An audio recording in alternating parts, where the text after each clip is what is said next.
Several initiatives are already underway to develop the MRO ecosystem. There is the greater development of Malaysia's airport infrastructure, the availability of land, and the creation of more conducive operating environment through improved tax and civil aviation regulations. These, we are confident, will continue to make Malaysia a preferred MRO destination.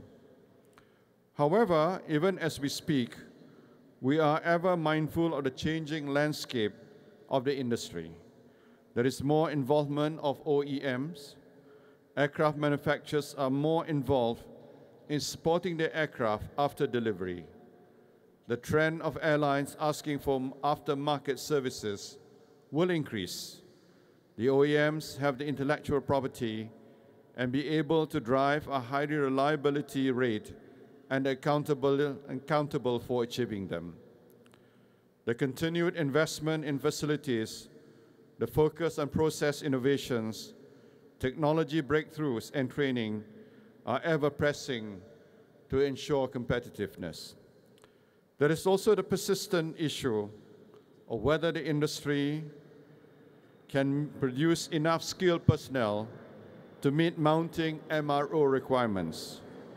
Full training certification of an aircraft technician takes between 5 to 8 years, and a pipeline of trainees is simply not enough to meet future demand. I am certainly pleased to see the commitment that Airbus is making to develop its presence in Malaysia.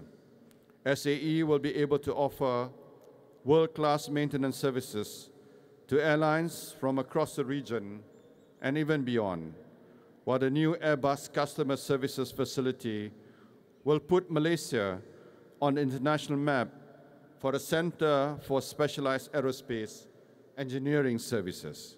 I look forward to see you grow from strength to strength and continue to make Malaysia proud. Thank you for inviting me today to celebrate this special occasion, and I wish SAE, EADS, and Airbus a very smooth journey forward and a very good landing as well.